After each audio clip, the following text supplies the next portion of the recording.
Hi, this is Nisha Jani, film and television actress and model.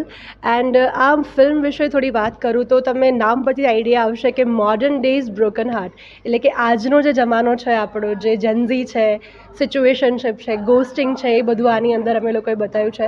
મારું character છે આની અંદર આર્ચી કરીને આર્ચી અને શેલ બંનેની એક સ્ટોરી છે જબરદસ્તવાળી. એ હું ડિટેલમાં તો તમને નહીં કહું, એના માટે મૂવી જોવું પડશે. બહુ જ અમેઝિંગ છે. જેન્ઝી છે પ્રોપર, તો તમારે જોવું જ જોઈએ definitely. Thank you so much. આજની જનરેશનમાં બહુ જ બ્રેકઅપ્સ થાય છે, કોઈ સમજતું નથી, તો એ ઘણી બધી ડિટેલ્સ વાત અમે આની અંદર કહેલી છે, તો એ સમજવું બહુ જ ઇમ્પોર્ટન્ટ છે. તો એના માટે તમારે આ મૂવી જોવી પડશે. Thank you. યસ, તો મારું નામ છે Khushi Bhatt and I have been into acting field from past 18 years. અને આ જે ફિલ્મ રિલીઝ થઈ રહી છે એના વિશેની જો વાત જણાવું તો ઇટ ઇઝ બેઝડ ઓન અત્યારના મોડર્ન રિલેશનશિપ્સ છે. તો રિલેશનશિપ્સમાં અત્યારમાં શું થઈ રહ્યું છે એના રિગાર્ડિંગમાં છે. મારા કેરેક્ટરનું નામ છે આરિકા અને આરિકાના ઘણા બધા અપ્સ એન્ડ ડાઉન્સ છે જે તમને ફિલ્મમાં જોવા મળશે કે she is as much as practical as well as emotional. પણ શું થાય છે એના માટે તમારે ફિલ્મ જોવી પડશે.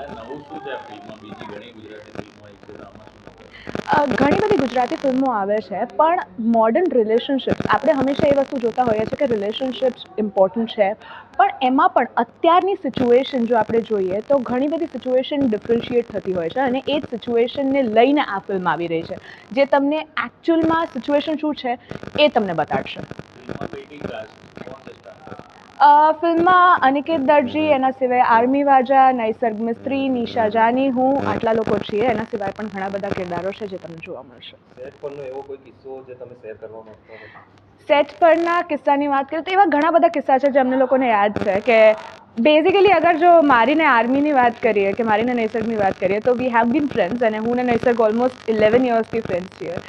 સો એ વસ્તુની હોય કે અમારા લોકોને હંમેશા જે મસ્તી મજાક હોય છે એ ચાલતો જ રહે છે કે ભાઈ દરવાજો ખોલે ને હું પડી જાઉં, ને આ બધા બહુ જ બધા મસ્ત મજાના કિસ્સા છે જે અમને હંમેશા યાદ રહેશે. બસ એ જ વસ્તુ કહીશ કે જેટલું બને એટલી ગુજરાતી ફિલ્મો તમે વધારે જુઓ અને તમે અમને જણાવજો કે તમને શું લાગે છે. તમારા જેટલા પણ ઓપિનિયન છે અમારા માટે બહુ જ મેટર કરે છે, તો તમે જણાવજો and we wood love to here it from you. Thank you so much. આમાં કેવું છે કે અત્યારનો જે સિચ્યુએશન ચાલે છે, જેમ કે અત્યારની નવી જનરેશન છે એને ઓલ્ડ સ્કૂલ લવ શું છે એ કોઈને ખબર નથી હોતી, રાઈટ. તો અમે આ ફિલ્મ દ્વારા એવું જણાવવા માગીએ છીએ કે એક બોય જે બહુ જ સ્ટ્રગલ કરતો હોય, જેને લવ માટે બહુ જ તરસતો હોય, તે બધી છોકરીઓમાં પ્રેમ શોધતો હોય છે. જ્યારે કેવું થાય છે કે છોકરીઓને ટાઈમ પાસ, સિચ્યુએશનશીપ ને અત્યારની જનરેશન પ્રમાણે એ લોકો ચાલતા હોય છે. તો કંઈક નવું જોવા મળશે આ ફિલ્મમાં.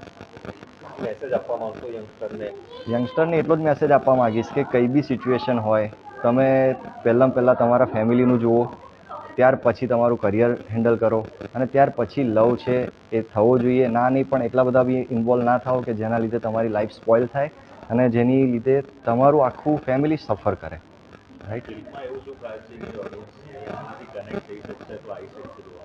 આ ફિલ્મ સાચું કહું તો બેઝ ઓન ટ્રુ સ્ટોરી છે કે જે અત્યારની સિચ્યુએશન, જેમ કે જનરલ અત્યારે ગુજરાતમાં તો આપણે જોઈએ છે કે કિસ્સા એવા થઈ જાય છે કે નાની નાની એજના છોકરાઓ સુસાઇડ કરી લે છે કે પછી એમનું મર્ડર થઈ જાય છે લવમાં.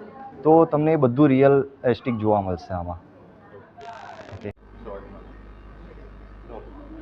નમસ્કાર, મારું નામ છે આર્મી વાજા અને અત્યારે આપણે આવે છે એક પ્રીમિયરમાં મોડર્ન ડે બ્રોકન હાર્ટ્સ.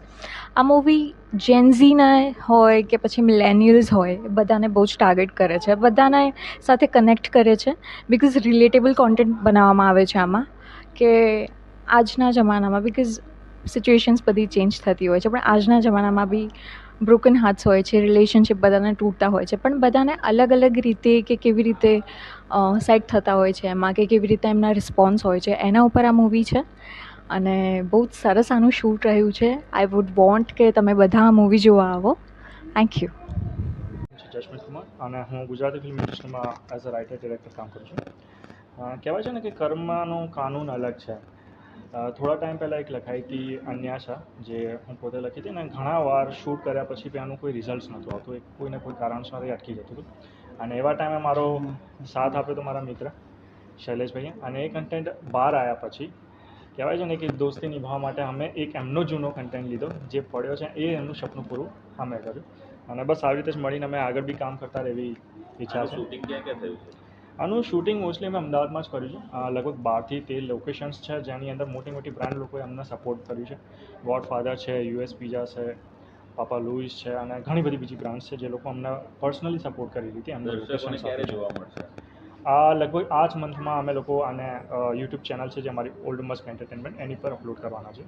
અમે આજે પ્રીમિયર કરી રહ્યા છીએ અમને ફર્સ્ટ એપિસોડનું. અમે એનું સ્ટાર્ટઅપ બતાવી રહ્યા છે અને એનો સેકન્ડ પાર્ટ અમે બહુ જલ્દી રિલીઝ કરવાના છીએ.